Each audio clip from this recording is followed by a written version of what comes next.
Say, kids, what time is it? It's kind of like watching TV, but, in your car. 104.7 The Cave. Mike the Intern, Jay Stevens in the studio. It is Dark Side of the Stream, episode 207 this week. Was my pick, and it was a winner. It was a winner. Jay's pick was huge for me. Right? I told you. Zodiac speaking. It's on Netflix. If you have not watched this documentary, my friends, you need to stop what you're doing. Leave your job immediately and go home and watch it. Goosebumps. We don't do this typically, but we need to do our spoiler alert. Spoiler alert. At this point, I'm going to tell you to stop listening if you have watched this show. If you have not watched the show. If you have, hopefully you feel the same way we do. But we've done several of these Zodiac Killer One documentaries, and this one was the best. By far. Solved it in my book. Solved it. Complete story of what this is. The documentary, again, is called This is Zodiac Speaking, and basically it follows the one and only suspect that really they should have arrested back in the mid-70s, but we'll get into that in just a little bit. And that man's name is Arthur Lee Allen. And it's incredible how the producers and director of this documentary did such a good job of painting two complete stories. So good, dude. One that tells a story about this guy who literally 99.999999999% is the Zodiac killer. I mean, all day long. Has to be all day long. There are so many things that it's just like, what the hell? But at the same time, you hear a story from a group of kids that grew up with this guy. Yeah. Who you can tell after all this time, they have been told, even the students that he had, that they were all being groomed by a sexual predator, which is what he was, which is what he was convicted of eventually. And guess what? The killing stopped while he was in jail for that. Crazy, man. But then once he got out, the letters started coming back in. It's wild, man. Wild. They had this guy so many damn times. Right. The only thing I will preface, I'm sold this is the guy, as long as the evidence presented is all truthful, which I assume it is. We'll get into the one thing that we're still waiting to hear about. But in the meantime, you hear a story about this guy who was a professional diver, state champion diver, ended up becoming a fourth grade teacher, ends up befriending a woman whose husband had sexually assaulted one of their kids. He goes off to prison. She's got like 6 children.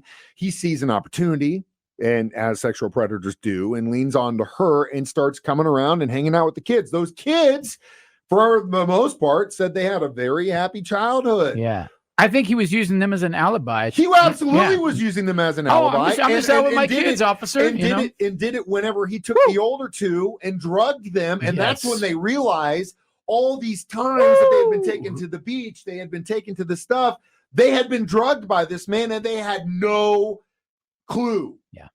And it just blows your mind. And I felt so bad for Connie.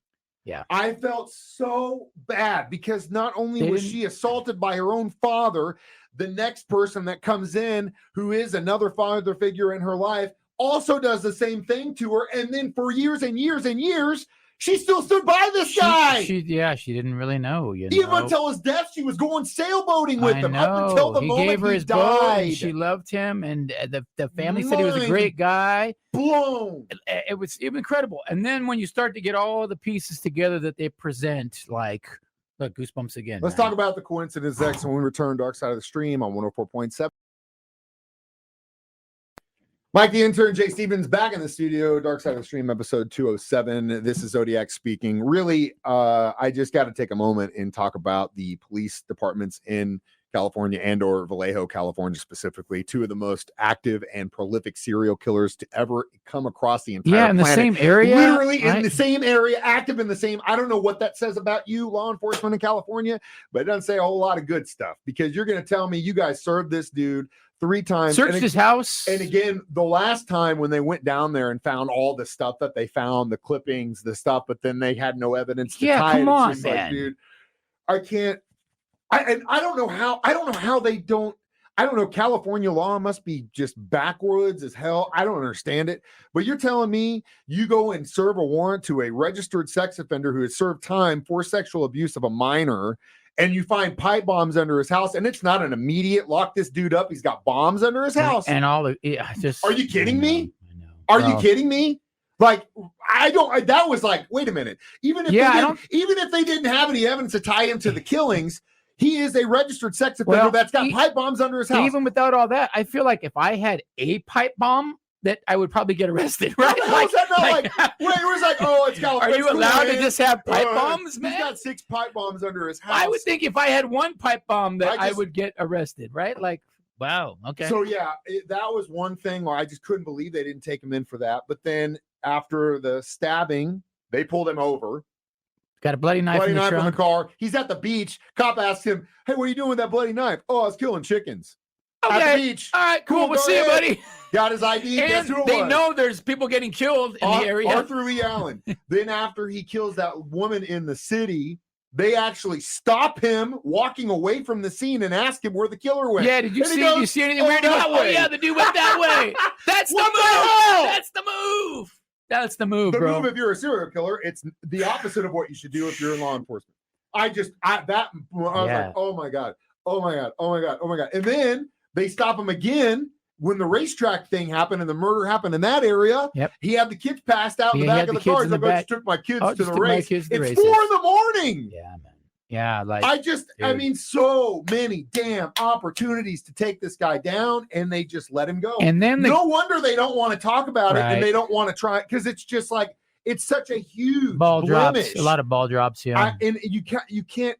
You got a guy. Actually, we'll return with I think probably one of the most intelligent dudes in this whole story, and we'll get to him next. Dark Side of the Stream on 104.7 The Cave.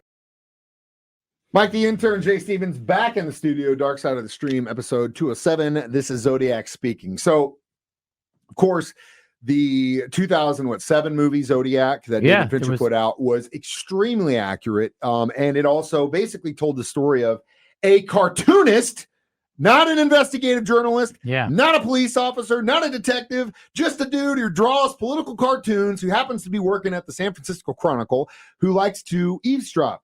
And he starts hearing all this stuff about the Zodiac. He is the one who put it all together, put all this together. Not only that, but he actually tied other murders, like the Riverside murders, back to him too. Yeah. So other murders that weren't at the time connected to Zodiac got connected through his MO. And he went and did some stalking on his own. He followed this dude. Even after he got released, he would go to the job he had and like try and stalk this dude out. And eventually Zodiac started to stalk him out too, which is extremely scary. Creepy. But I gotta give props to that dude because he did the due diligence in this thing. And I'm not saying that what some of the investigators did wasn't great, but at the same time, when you look at again, and we'll get into the evidence and all the stuff that was just like, are you kidding me? So much evidence, you're like, I just don't know how many balls you got to like drop. This dude was a teacher, and in his class, he would have them decipher codes. All right, the Zodiac spoken codes. The cipher thing for the kids. The fact that he had a watch that his mother gave him with the Zodiac sign on it. Said Zodiac on it, which is a diving symbol. He also is a huge diver. He would make wetsuits. They'd help him make wetsuits, hoods. It's crazy. But so then, we follow the story, and one of the oldest brothers ends up having a conversation with him. And he's like, I just wanted to say thank you for the way you treated us when we were kids. And he just starts losing it and tells him that he assaulted him. He says, hey, I wasn't that good of a guy. I used to drug you guys. That's it. Yeah. Yeah. His brother and sister don't believe him. And then they have a falling out. The mom don't believe. Dude, oh my God. That whole thing is. How many of these did we watch? The moms are like, oh no, he's not doing that to you. You look at what the mom was culpable of, in which she either she believed him and thought he was a victim, or liked the idea that he was the Zodiac and she was the only one that knew it. Yeah, maybe the tame the wild stallion. But the weird thing is that when you look at how the daughter reacted, even after the idea that she possibly had been assaulted by this guy, she still hung him. Yeah, still hung out with him. Yeah. So I don't know if it's just a genetic thing or in her family, but that was just bizarre to me. But so yeah, the mom, garbage, 100%. So yeah, the movie comes out, they all go see it, and they're all like, "Oh my God, we went to all those places. That's with him. This guy is our stepdad. With him, we were." I don't remember some of that day, but I know we were there. Right. We were there, all of those places. So eventually, the two people that didn't believe it because this guy, Mr. Allen, was just the best, then realized, you know what? How many coincidences do we need to have to actually figure this thing out? Incredible, man. And then at the end of the day, David gets cancer and dies within 3 weeks. Yeah, at least he right. At least he came and spoke to the cameras and got this out. What he needed to get out, man. But just his decline and cancer sucks so bad. I'm about to start crying just thinking about it. I teared up big time watching that because I was just like, it was a really good documentary, man. What a ham, what a hand these kids got dealt. And what a POS this guy was. We'll get back with our reviews next. Dark Side of the Stream on 104.7 The K. Mike the Intern, Jay Stevens in the studio. Dark Side of the Stream, episode 207. I will give this documentary one of our rare perfect fives. Bro. I'm going to give it perfect 5 too. It's a rare one because you guys solved the damn murder. In my mind, I feel like case closed. The one thing that we're still waiting on, and they tell you at the end of the documentary, is the results from that knife that was gifted, and they definitely found blood on it. Hands down, that's probably. And that was just some other random dude too. Who's like, oh yeah, man, I was my stepdad too, or something like that. I mean, of course, there's a lot of luck involved, and it has to be extremely frustrating for those involved in law enforcement that they couldn't take this guy down legally. Yeah, but again, they searched his house twice, man. How do you let a registered sex offender have pipe bombs under his house? If that's not enough to arrest him, what do you? How do you let anybody? No wonder everyone hates California. Yeah, if that's a legal thing, it just blows my mind. I have a feeling nowadays, if you had pipe bombs, you'd probably get arrested. I think back then it was a little loosey-goosey with the laws, man. Still was in the early 90s, like late 80s, early 90s when that happened. That's then he had different time, man. But God, man, when they had that interview with the woman that went into his house, and you see, she had balls of steel, right? Well, yeah, but it's just as soon as you're in there, you're like, no, this is the guy. They all knew it was the guy. Everyone knew it was the guy. I'm talking to the guy. But it's great because you actually get to see him talking, so that's why this is the Zodiac speaking. It's so just what a good documentary, though. Watch it. It's on Netflix. What a psycho! What a psychopath! Are you watching? How are you going to top this one, Mike? What are you watching? Dude, next I don't week? even, bro. I mean, like honestly, like that's the thing. We had just had a perfect score on something, and it's like it's rare. I think we've had 3 perfect scores in the years we've been doing this. We're pretty tough. 2. We're pretty. For the many we're pretty official movie critics as we disagree on. Yes, I know there are some things that we do agree on a lot, and we're a nationally recognized podcast now. So, oh yeah, I forgot. Pete is listening to us every week, which is great. Honestly, I wasn't prepared to answer the question. So we're gonna milk this for a second while I go back. We'll figure it out. Mike is shook. Hold on, we can figure this out. Mike is shaking. I'm still kind of looking at stuff. I had some pretty good ones, but I really didn't want to. If you notice, folks, who's prepared here and who's not, I just wanted to make this. Jay just does a better job of asking before we start recording. Like, what are we doing? Plan ahead. My age comes into play. All right. The Manhattan Alien Abduction. Oh, just came out. 3 episodes, real short, perfect, real timely. We got to get off. We love the alien stuff. Yeah, we got to get off. Well, there's probably going to be some probing in this one. More. But let's do what's it called? Manhattan Alien Abduction. Okay, perfect. On Netflix, 3 episodes. You got some time. As always, watch us do this live 9 a.m. on Thursdays or on Facebook or YouTube.